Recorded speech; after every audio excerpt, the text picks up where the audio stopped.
You're watching this video because you're going, how do I change? How do I get out of the anxious attachment cycles? I am so needy and need her attention, and I'm feeling clingy, and she's avoidant, and she pushes you away because she's like, babe, you just need too much from me. Look, I'm going to show you the simplest way to fix this. And it's so simple that there's going to be a part of your brain that's going to immediately reject it.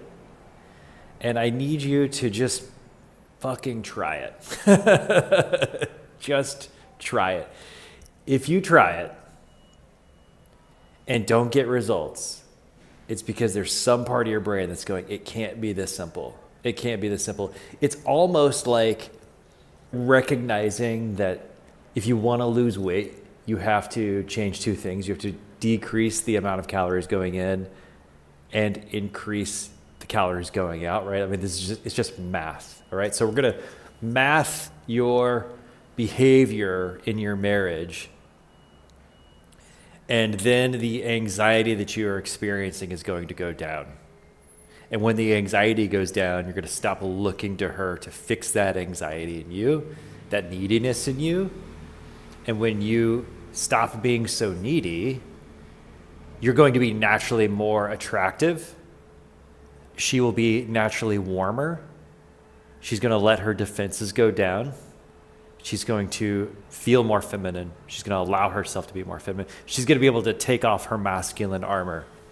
Those are all very squishy words. It's going to be easier for her to be around you because you're going to be less needy. Simplest way to think about it. Okay, so why are you needy to begin with? Let's keep it super simple, super simple.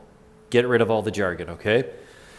You are needy because somewhere in your past, it could have been when you were a little kid, a baby, middle school, older, maybe you were 18, somewhere in your 20s. Somewhere in there, there was an event or a series of events in your life that said, I'm not okay just as I am. And I have to do things, especially for other people, in order for me to get the affection and attention that I think that I need to be okay. That's it. Simplest terms. You started to perform in order to be loved. Simple, simple, simple. This gets wild in all kinds of ways. Men create businesses to try to impress their fathers. They started over-functioning as young men for their single mom mothers. There's a lot of nuance to this, but this is the simplest thing. You thought if I do something good enough, then I'll get loved. Then I'll be okay. I'll perform and achieve, and then the world will love me. Right. Now you are paired with a woman who has said something like this to you. Even if I said, I love you every day, even if I had sex with you every day, I know in my heart of hearts that it wouldn't be enough for you. And you're like, oh shit, she's right. Some of you are watching this going, oh man, I wish she'd say something like that. Keep it simple, really simple. She's right. She's right. I don't care if she's emotionally chaotic. I don't care if she hasn't cleaned up her side of the street. She's right about this. And that means you have to take responsibility for these feelings that are controlling your actions and the way that you're showing up in your relationship, and therefore controlling the mood and the setting, the tone of your marriage. So how do you do it? Okay. I've did a video about this before, but I wanted to come back because I just got off a session with a client. We just talked about this. And I've also used it in my own life. And since the last time I made a video about this, I've led other guys through it, and they're getting amazing results. So what you're going to do is you're going to go to Amazon, and you're going to buy something called a tally counter, T-A-L-L-Y counter. I'm not going to link it because I'm not trying to push a product or anything, but it's one of those round objects that you hold in your hand that has the 4 plastic digits. You press the button, and every time you press the button, the number 1 shows up, and then 2 and 3, and then on and on and on. Okay, you're going to get one of those. Then what you're going to do is you're going to keep it in your pocket. And you're not going to tell your wife that you have it, and you're not going to tell your friends that you have it. No one knows that you have this. And every time throughout the day that you start to feel needy, unwanted, that you need attention, that you wish somebody would say something to you or help you or perform for you, or that you get stuck in performing for others, that you pick up your phone hoping to send some magical text to your wife that she's going to respond to and say, come home, baby, I need you. Or you get stuck in any kind of resentment or anger or fear or anxiety. Anytime you feel any of those unwanted emotional or mental states, you're going to count it, click. And you're going to do that every single day. And what is going to happen is that within 2, 3, 4, 5 days, maybe longer, you are going to recognize the simple little events and experiences in your life. Little moments where there is some tiny, minuscule, forgettable moment where a triggering event happens. Remember, a trigger is a tiny movement in a system that creates a huge explosive outcome. So when we are anxious for our wife's attention, it's generally because something happened in the past from that moment that made you feel like you needed help. You needed something. And your emotions, your anxiety, your body's felt sense of cortisol, of adrenaline, of fear and anxiety was so strong. You're like, I need something outside of myself to feel okay. It became too much. The feelings were too much. So that clinginess created an icky connection between you and your wife, and she's like, I can't do this shit anymore. So as you start to count, what is going to happen, I'm using my thumb to count on the little clicker, is as you start to count, you're going to start to notice these strange, almost insignificant events that are leading to this moment.